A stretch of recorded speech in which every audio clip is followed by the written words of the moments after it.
ಎಲ್ಲರಿಗೂ ನಮಸ್ಕಾರ. ನನ್ನ ಹೆಸರು ಮುಸ್ಕಾನ್ ಅಂತ.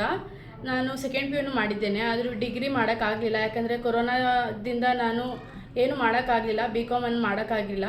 ಸೊ ಅದಕ್ಕೋಸ್ಕರ ನಮ್ಮ ಹಸ್ಬೆಂಡವರು ನನಗೆ ಮತ್ತು ನಮ್ಮ ಅತ್ತೆ ತುಂಬ ಹೆಲ್ಪ್ ಮಾಡಿದ್ದಾರೆ ನನಗೆ NTT ಕೋರ್ಸ್ ಮಾಡ್ಸೋಕ್ಕೆ.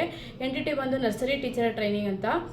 ಅಂದರೆ ಮಕ್ಕಳಿಗೆ ಯಾವ್ಯಾವ ಥರ ಓದಿಸ್ಬೇಕು, ಮಕ್ಕಳಿಗೆ ಯಾವ ಥರ ಬಿಹೇವಿಯರ್ ಮಾಡಬೇಕು ಅಂತ ಎಲ್ಲ ಬಂದು NTT ಟೀಚರಲ್ಲಿ ರಂಜಿತಾ ಮ್ಯಾಮ್ ಅವರನ್ನು ತಿಳಿಸ್ಕೊಡ್ತಾರೆ. ನಾನು ರಂಜಿತಾ ಮ್ಯಾಮ್ಗೆ ಹೃದಯಪೂರ್ವಕದಿಂದ ಧನ್ಯವಾದನ ಹೇಳ್ತಾ ಇದ್ದೀನಿ.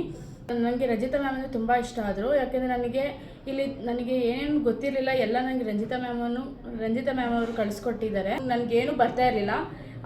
ಆರ್ಟ್ ಆ್ಯಂಡ್ ಕ್ರಾಫ್ಟ್ ಮಾಡಿದ್ದಕ್ಕೆ ನನಗೆ ಇವೆಲ್ಲ ನಾನು ಮಾಡ್ತೀರಾ ಅಂತ ನಮ್ಮ ಮನೇಲಿ ಎಲ್ಲರಿಗೂ ತೋರಿಸಿದ್ದಾರೆ. ನಮ್ಮ ಮನೇಲಿ ಎಲ್ಲರೂ ಖುಷಿ ಪಡ್ತಾರೆ, ಇದು ನೀವು ಮಾಡಿರ್ತೀರಾ ಅಂತ. ನನಗೇನು ಬರ್ತಾ ಇರಲಿಲ್ಲ. NTT ಕ್ಲಾಸಿಗೆ ಬಂದು ಆರ್ಟ್ ಆ್ಯಂಡ್ ಕ್ರಾಫ್ಟು ಅಂದರೆ ಫಿಂಗರ್ ಪ್ರಿಂಟು,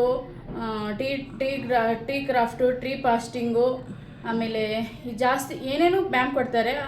ಈ ಎಲ್ಲ ನನಗೆ ಇವಾಗ ಮಾಡಿದ್ದೀನಿ ಅಂತ ನನಗೆ ತುಂಬ ಖುಷಿ ಆಗುತ್ತೆ ಅಂತ ನಾನು ರಂಜಿತಾ ಮ್ಯಾಮ್ಗೆ ತುಂಬ ಧನ್ಯವಾದವನ್ನು ಹೇಳ್ಕೊಡೋಕ್ಕೆ ನಾನು ಇಷ್ಟಪಡ್ತೀನಿ.